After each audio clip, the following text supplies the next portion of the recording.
차트에 있는지 궁금한데요. 키워드를 통해서 또 확인을 해보겠습니다. 오늘 이 시간 하이투자증권 이비즈니스팀의 이성우 부장 나오셨습니다. 안녕하세요. 네, 안녕하십니까. 네, 여러 가지 키워드 중에 첫 번째 키워드 먼저 화면으로 확인해 보겠습니다. 첫 번째는 제조업 지수입니다. 미국 증시에 큰 악재가 됐는데요. 먼저 약세 원인 중 하나가 된 제조업 지수, 왜 이렇게 떨어진 건가요? 예, 그렇습니다. 일단 제조업 지수가 이렇게 떨어진 이유는 아무래도 허리케인 샌디 영향이 가장 컸다라고 볼 수가 있습니다. 네. 일단 11월 ISM 제조업 지수가 49.5로 집계가 되면서 예상치 51.4는 물론이고요. 10월에 41.7을 하회를 했습니다. 지금 3개월 만에 기준치라고 할 수 있는 50을 하회를 하면서 2009년 7월 이후에 3년 4개월 만에 최저치를 기록해서 상당히 안 좋게 나왔습니다. 뭐 말씀드린 바와 같이 허리케인 샌디 영향이 컸고요. 또 이제 재정 절벽 때문에 기업 투자가 좀 줄고 있다는 점, 그리고 수출이 둔화세를 보이고 있다는 점들이 뭐 이렇게 제조업 지수를 상당히 좀 안 좋게 한 원인으로 지목이 되고 있습니다. 반면에 영국의 조사기관 마키사가 집계한 미국의 11월 제조업 PMI 지수 확정치는 5월 이후에 최고치인 52.8을 기록을 하면서 네. ISM 제조업 지수와는 정반대의 모습을 보였습니다. 예비치가 52.4였고요. 또 10월 달에 수치 51을 모두 상회를 했는데 경기 확장과 위축을 가르는 기준선이라고 할 수 있는 50선을 가볍게 뛰어넘었습니다. 이거는 이제 양측의 조사 대상이 조금 틀린 그런 상황이라고 볼 수가 있고요. 어쨌든 ISM 제조업 지수가 이렇게 좀 나쁘게 나왔지만은 PMI 지수는 좋게 나왔다라는 것은 미국의 경제가 그다지 그렇게 나쁜 것은 아니다. 그러니까 ISM 제조업 지수의 악재를 좀 상쇄해주는 그런 역할을 했다라고 볼 수 있습니다. 그래서 미국 증시가 사실 좀 재정 절벽 우려와 함께 ISM 제조업 지수로 빠졌지만은 그다지 그렇게 많이 빠지지 않았던 이유가 네. 여기 있다라고 생각을 하고요. 어저께 이제 마켓사에서 또 유로존 PMI 지수를 발표를 했습니다. 46.2로 예비치하고 같은 수준이었는데요. 지금 16개월째 50선 밑돌면서 경기 위축세는 이어지고 있지만은 지난 10월에 8개월 만에 최저치를 기록하면서 45.4였거든요. 그거보다는 조금 개선이 됐다라는 데 의미를 둘 수가 있습니다. 독일 제조업 PMI 지수가 46.8로 9개월 연속 위축세 보였지만 10월보다는 좀 올랐고요. 프랑스도 44.5 기록하면서 9개월 연속 위축세 보이고 있습니다. 반면에 HSBC가 집계한 중국의 11월 제조업 PMI 지수 확정치는 50.5로 발표가 되면서 작년 11월 이후 13개월 만에 지금 50을 처음으로 넘어섰습니다. 거의 한 이틀 전에 발표했던 중국 국가통계국하고 물류구매협회가 발표한 11월 제조업 PMI도 50.6을 기록하면서 10월 50.2에 비해서 상승하면서 두 달 연속 50을 웃도는 모습을 보였습니다. 뭐 미국이 조금 안 좋게 나왔지만 네. 허리케인 샌디 영향이 크고요. 중국도 괜찮아지고 유럽도 여전히 나쁘지만은 10월보다는 좋아졌다라는 점, 그런 점은 조금 세계적으로 봤을 때 제조업들이 조금은 살아나고 있다라는 그런 해석이 가능해 보입니다. 네, 미국 증시 하락의 배경이 된 제조업 지수에 대해서 자세한 내용 알아봤고요. 두 번째 키워드 이어서 화면으로 정리를 해보겠습니다.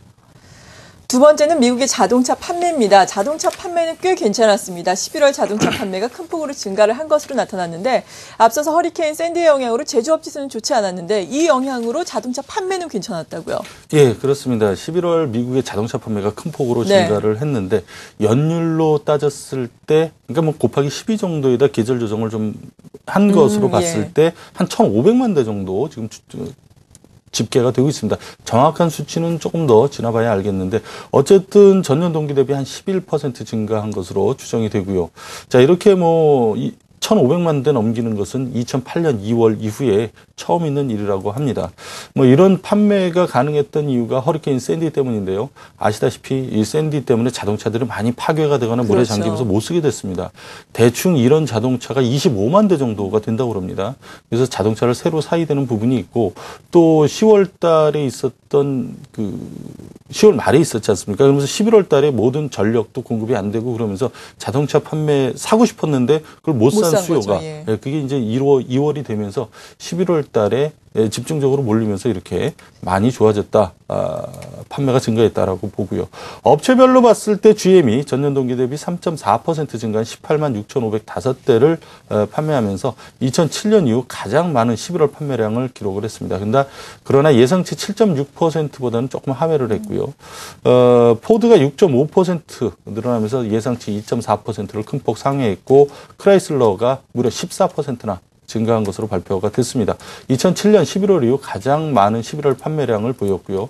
미국 업체뿐만 아니라 일본 업체들도 좋았습니다. 닛산이 13% 그리고 도요다가 17% 증가를 했습니다. 아무래도 작년 그 일본 대지진과 태국 홍수 이런 걸로 작년 판매가 부진했는데 정상화되면서 이런 높은 수치가 나온 것으로 보이고요. 폭스바겐도 29%가 증가를 했습니다. 1973년 11월 이후 가장 많은 판매를 보였고요.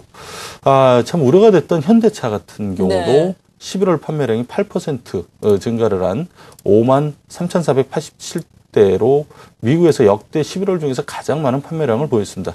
기아차도 4만 1,055대로 전달보다는 조금 줄었지만은 작년 같은 기간보다는 무려 10.9%가 증가를 했고요. 자, 사실 현대차하고 기아차 같은 경우에 미국 환경보호청에서 일부 차종의 연비가 좀 부풀려져 있다라는 그런 발표가 나온 이후에 상당히 좀 우려가 됐었습니다. 그러면서 이제 제기가 됐던 게 11월 달 판매가 좋으면은 큰 문제가 없을 것이다라는 그렇죠. 그런 분석이 있었는데 11월이 좋게 나왔습니다. 물론 그 퍼센테이지가 일본 업체들보다는 좀 낮지만은 말씀드린 바와 같이 그런 일본 업체들은 작년 베이스가 좀 낮았기 때문이고요. 어쨌든 판매에 미친 영향 크지 않았다라고 볼 수가 있고요. 그것 때문에 크게 우려할 필요도 없다라는 그런 결론을 11월 자동차 판매로 알 수가 있었습니다. 네, 그렇죠. 현대차, 기아차 앞서 말씀해 주신 연비 이슈로 인해서 얼마 전에 큰 폭으로 하락을 하고 이 바닥권에서 또 올라오고 있는 상황인데요. 이에 따라서 현대, 기아차에 대한 투자 전략은 어떻게 세워야 하는지 저희가 계속해서 이어지는 마켓포커스 2부 11시 때에 업종 애널리스트와 함께 또 자세하게 알아보는 시간 마련을 했으니까요. 기대를 해주셔도 좋겠습니다. 마지막 키워드 이어서 알아봅니다. 마지막은 거래의 부진입니다. 어제 거래량이 3조 3천억 원대로 떨어졌어요. 이렇게 거래량이 부진한 이유는 어디서 찾을 수 있을까요? 예, 거래 대금이 거래 대금 맞아요. 3조 3천억 대인데 사실 어제 오후 1시 정도만 해도 2조가 안 됐습니다. 그래서 이거 오늘 3조도 안 되는 거 아니냐라는 그런 우려가 있었는데 그래서 막판에 좀 거래가 좀 늘어나면서 3조 3,900억대 기록했습니다만은 상당히 적은 거래량이고요. 말씀하신 대로 이렇게 그 거래가 부진한 이유로 한 세 가지 정도를 생각할 수가 있는데요. 최근 1년 반 정도 굉장히 증시가 지지부진하지 않았습니까? 그렇죠. 그러면서 많은 투자자들이 또 증시에서 떠나가시는 분들도 계시고 남아 계시더라도 증시에 대한 관심도가 낮아질 수밖에 없습니다. 따라서 거래가 줄어들고 있다라는 그런 얘기고요. 또 하나는 단기 급등에 대한 부담입니다. 최근 12일 동안 90포인트 정도가 올랐거든요. 그러면서 좀 이제 숨고르기가 필요한 거 아니냐라는 그런 인식이 좀 있고요. 그래서 이제 여기서 사기는 좀 부담스럽다는 그런 생각 때문에 거래가 좀 부진하고요. 마지막으로 이제 주도주가 없다라는 거죠. 최근 상승 국면에서 IT가 잠시 주도를 하다가 지수가 올라가면서 이제 그동안 많이 빠졌던 경기 민감주들이 바톤을 좀 이어받았습니다. 그러나 그런 것들 아직 실적이 좀 부진하기 때문에 주도주로 보기는 어렵고요.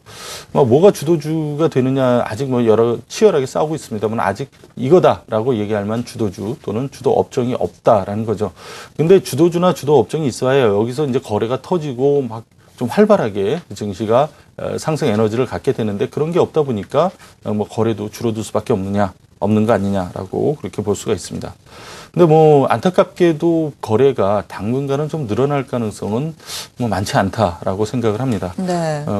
지난주에 발표가 됐죠. 산업활동 동향. 상당히 좀 안 좋게 나왔습니다. 우리나라 경제 지표 다시 악화되는 등 분위기 자체가 당분간 1900 중반을 강하게 돌파하기는 좀 어려운 분위기다라고 그렇게 보이기 때문에 여전히 박스권 내에서 거래는 살아나기는 좀 어려워 보이고요.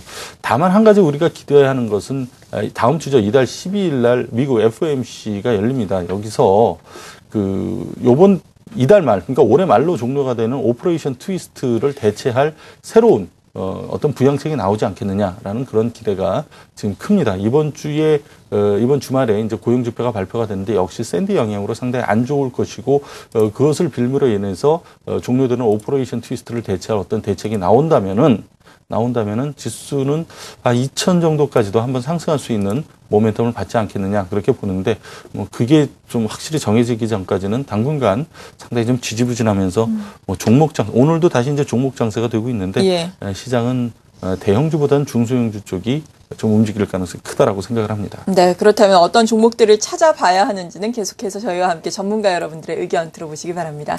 지금까지 큰 그림을 좀 그려봤습니다. 하이투자증권 이비즈니스팀의 이성호 부장이었습니다. 감사합니다. 네, 감사합니다.